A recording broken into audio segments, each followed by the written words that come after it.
Good morning, everybody, and welcome to another edition of the Astro Weather. We got the mic all set up. We're good.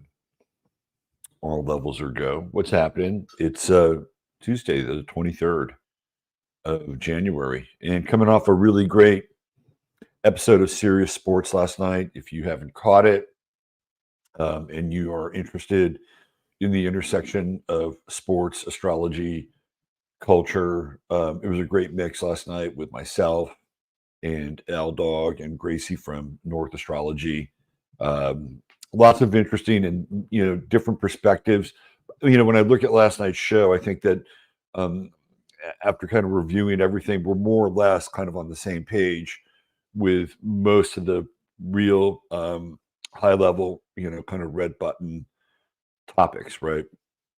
We may have different opinions about certain things and certain players when I say players, I'm not even talking about like sports players, but just players in the game. But at the end of the day, you round it all up, and I think you have really kind of a constant view of what's going on, just in terms of the subjects and the topics that we covered last night. So if you haven't checked it out, please check it out. And I think we're going to be running at least two more episodes. We're going to have one next Monday after the championship games, and then we're going to have two more, one in the interim. So I think there's a 2-week break with the Super Bowl. We may take one of those Mondays off.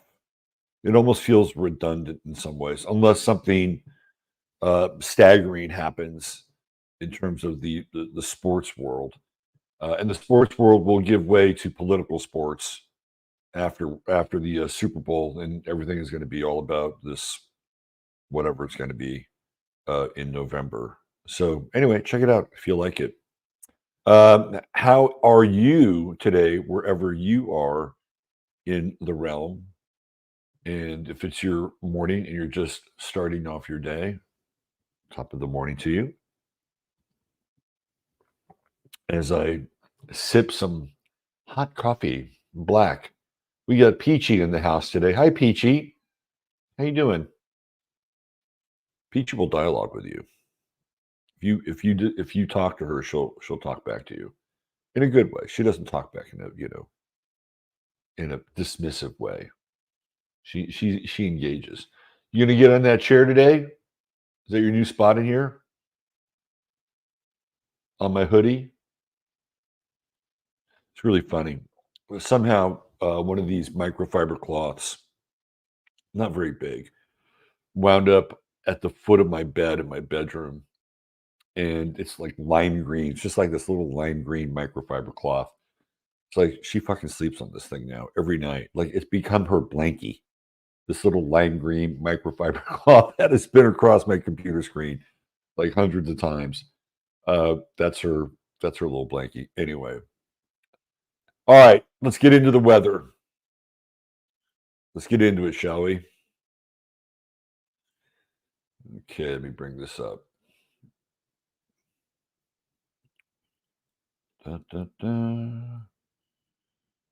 How's Pluto and Aquarius treating everyone? Has it hit you yet? Has it hit you? Okay, here we go. Up, up, up, up, up, up, up. Stop the share. Stop the share. Stop the share. Share the stop. That was right. I just had the wrong date on it there. The chart was right, but the name of the chart was not right. And we aim to be as precise as possible, particularly when yours truly must uphold his Virgoan assignment. There you go. So the date was right, and the title was just a little bit off. Now everybody can sit back and relax and enjoy the correct date and the correct title. All right, here we are. Sun Pluto conjunction. Bada big, sun separating now. But I talked about this on Sunday night. And the sun, as it was coming in right over Pluto, so much dark muck was just being brought up and illuminated. And I'm wondering now if we're going to have a bit of a changing of the tide here um, over the course of the next couple days. Because we're just it feels like the world just sort of hits the pause button on the weekends. News stories change, people's attention goes elsewhere. It's either dealing with domestication, what's going on around your house, or some kind of family event, which is planned for the weekend, or in this case, we had football this weekend. So it just feels like the world it hits pause on the weekends. Then all of a sudden, the news cycle gets really cranked up again. And I'm wondering with this from because when we get into the outer signs, we're really talking about the so-called quote unquote collective or the global response or the global theater. And I feel like with Aquarius, you never really know where Aquarius goes, right? Like Aquarius can be it can fall in your favor or you can fall in your face because of the disruptive elements that are associated with Aquarius. And I think that in this case, we could be looking kind of at both in a lot of ways. Um, it just to me feels like we're at the beginning phases of what I would call a collective response to what is going on in the world. And I really think that the hotspots in the world as we know it currently are Israel, uh, and the war theater in the Middle East, Ukraine, and the border, at least for this country. There are other countries that have their own issues and their own challenges, but these are big challenges, especially in the Middle East. It affects just about everything, uh, especially in terms of oil distribution, oil production, all the things that go along with that. The other thing too is that this is one of the areas where again we started to begin to look at this collective response. And Germany, and I feel kind of bad because I didn't really cover this that much, but Germany has really staged a massive protest against these. It's not just the Germans; it's the German farmers, German truck drivers. The people that ferry the agricultural products from the farms to the markets. They're all involved in a countrywide strike. I mean, very close to bringing the German government to its knees. Like everything's just coming to a grinding halt.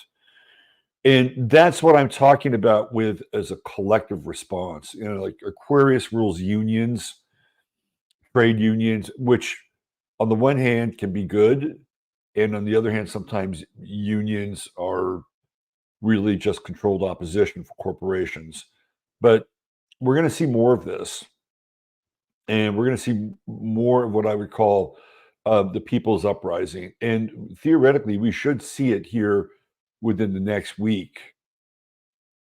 And if I see examples of it, I'll bring it to your attention. Now, I think from the individual perspective, I don't think I'm understating that we are embarking on a brave new world with Pluto and Aquarius, and it's just getting going. And we'll keep our eyes affixed on what happens over the course of the next couple of weeks. Because the last time this happened, we all became very acquainted very quickly with Dylan Mulvaney. And I was just on X before the show, And this is another kind of version of this. And it was a guy, I follow this guy by the name of Michael Sebastian, who I think is kind of an interesting character. And he watches the show, and I like his perspective a lot. And he had this. I'm just going to bring this up here because I think it's kind of valid to the conversation. Normally, I don't do this, but let me see. Here we go. So yeah, so Poland introduced hate speech laws that criminalize certain speech. Gay deputy minister to spearhead efforts with focus on stopping homophobia. This is kind of a redux in some ways of Dylan Mulvaney.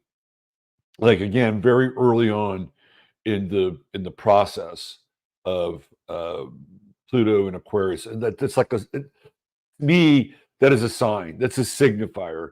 And Aquarius, as again as a sign, but a different kind of sign, is I would say the most omnisexual sign in the zodiac, right? Like Uranus is kind of ready for any action, like any action in a lot of ways. And again, if you're an Aquarian, uh, I'm not saying you specifically, or I'm not saying, hey, you're a secret pansexual. I'm not really saying that, but if there is a sign that will go there, it is Aquarius, because Aquarius likes breaking rules.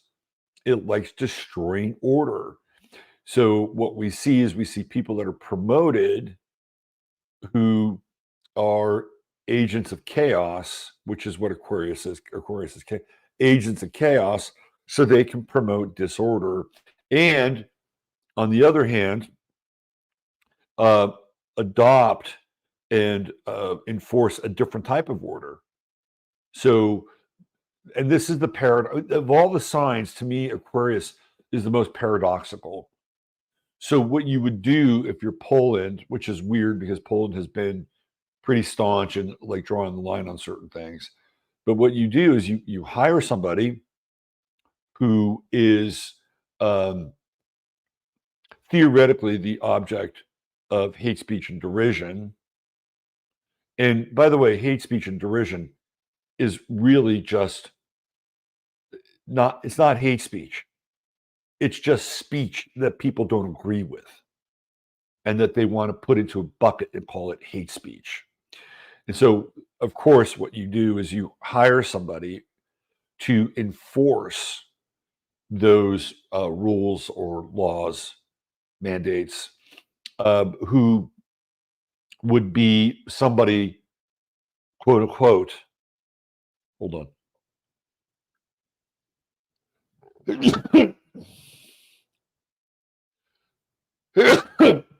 Excuse me, one more. Who would be the embodiment of the victim of those kinds of transgressions, right? So that's how Aquarius works.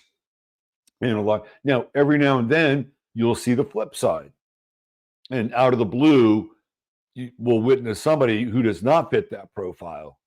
And they have a certain role or a certain position.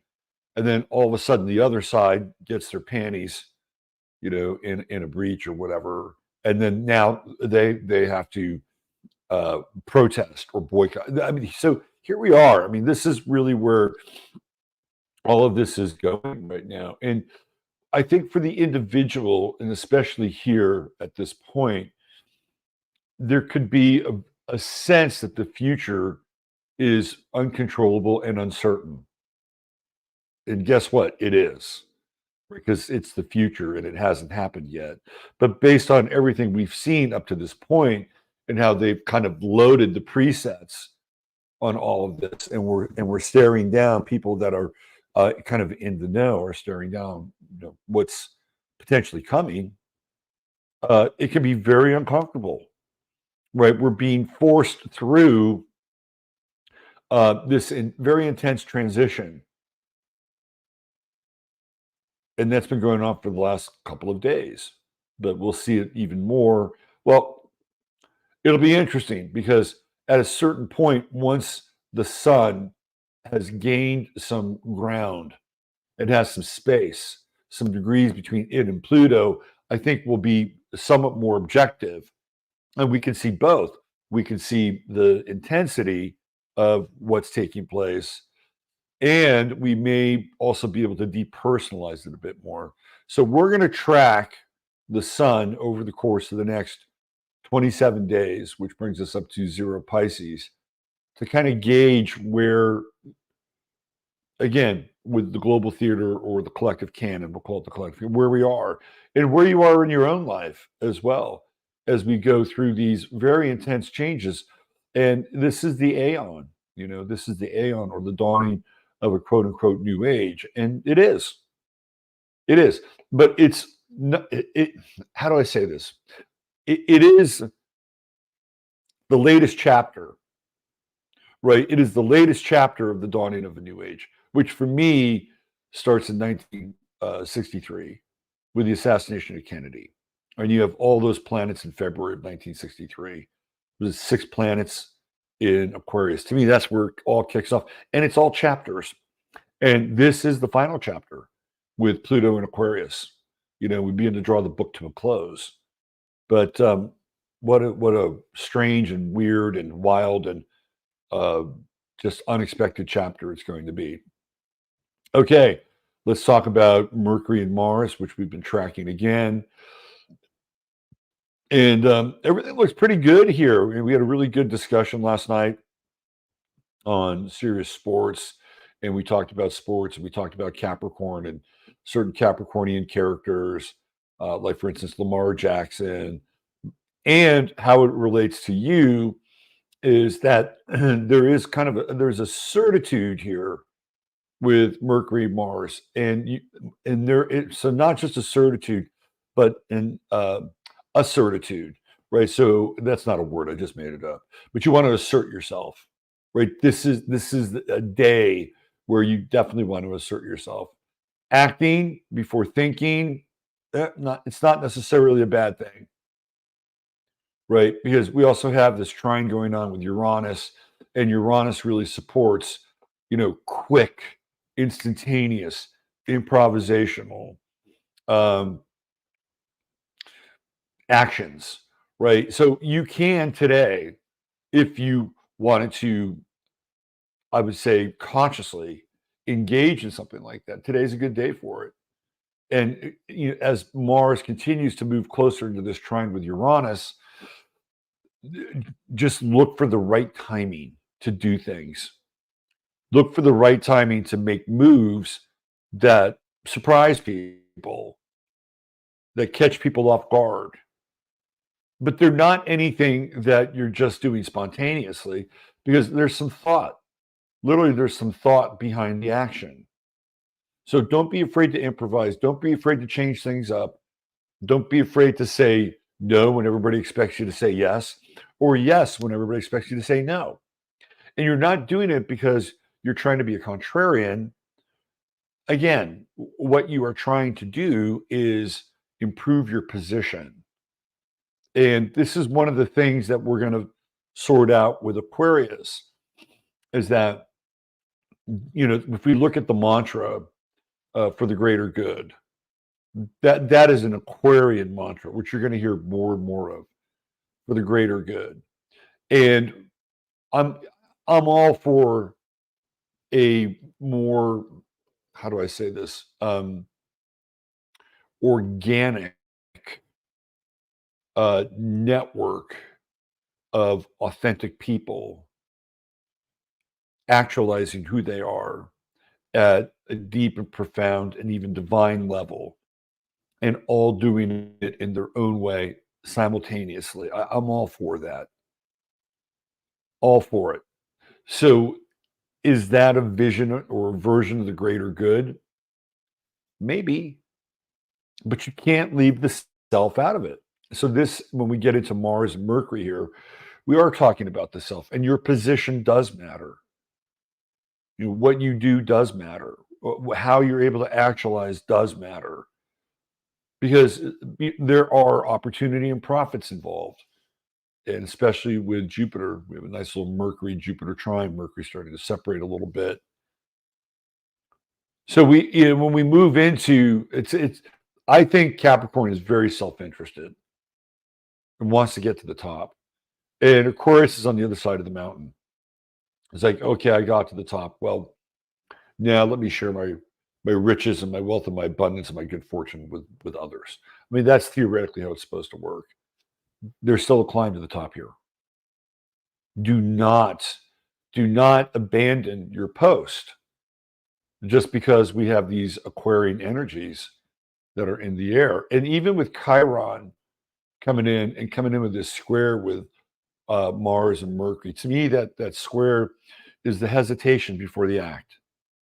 And this is a very crucial thing to remember, that if you hesitate before you act, you can fuck things up, right? Pure, and it's not uncommon for people to second guess. And you can second guess yourself, but you can't do it too late before you act, because sometimes our decisions can be judged and actualized by a mere moment of minutes. And it's your intention and your perception and your state of mind that when you make those decisions is crucial and important. So when you go all in, go all in. Don't hesitate. Right? Don't hesitate at the gate. And that's what that Chiron square is.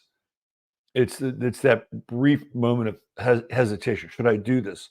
Well, if you've given it enough thought and you've had enough time to sort of see all the different angles and all the different variants of what you can do, it's like you can overthink things.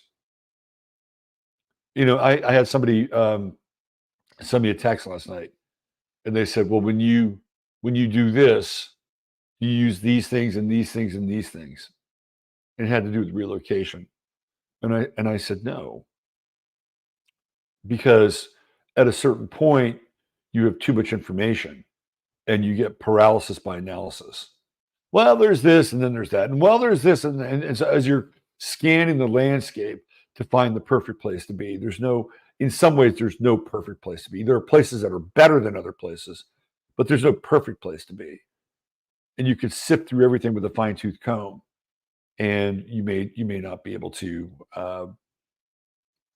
gather all the information and condense it into one single point of focus. In a lot of ways, that's what I'm talking about with this Chiron square.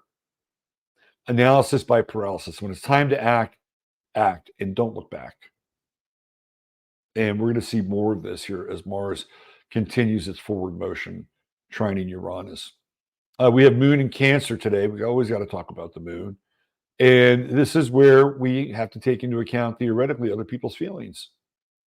Because if we're acting, right, who's on the other side of that? People who are going to receive the brunt or the bulk of our action. And they may feel uncomfortable. You may feel uncomfortable. You may say, well, I don't want to hurt that person's feelings. Or I don't want to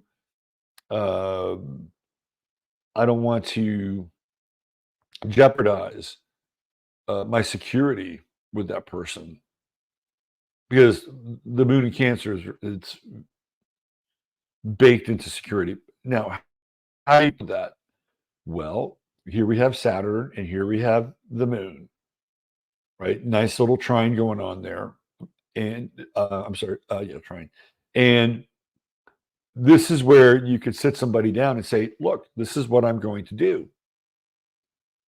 This is what I'm going to do. And it has no reflection upon how I feel about you or the things that we've shared, whatever that is. But I have to do this. I'm just telling you in advance, I have to do this. Again, now what are you doing? You're breaching this square with Chiron and Aries. And in most cases, people may not like it, but they'll be more okay with it. They'll be more settled because you're letting them know And you're letting yourself know as well, right? That's the other part of this. You're letting, because that person is just an extension of you. So you're letting yourself know as well. And then there's accountability here, that you also have to be accountable. This is kind of an interesting day for interpersonal dynamics and relationships, and what I would call self-actualization with decisions and actions. It's a really interesting day in that regard. Venus has just moved into Capricorn. So again, how do we deal with relationships? We tend to be much more businesslike with relationships. And the sextile to Saturn promotes that. And it'll be in that sextile for what, about a week and a half, roughly, separated out about 2 weeks. So it takes the emotion out of things, which sometimes isn't a bad thing. So we do have considerable emotion with the Moon Saturn trine, but what's there at the end of the day, after your choices are made, after the self-actualization occurs, what's left is yours. What's there is yours. And you can take that with you. And if it's not meant to be there, it will not be there. And sometimes we really complicate life in that regard. Okay. I think we're good for the astro weather. Let's talk about our True Hemp Science star of the day. Today was kind of a bit of a weird day in terms of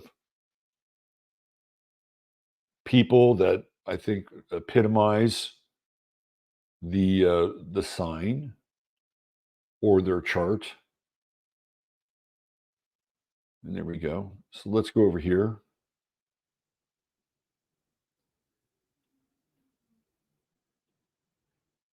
So today's True Hemp Science star of the day is Chelsea Sullenberger.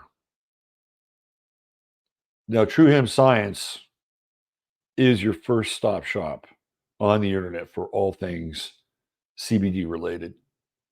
And can't tell you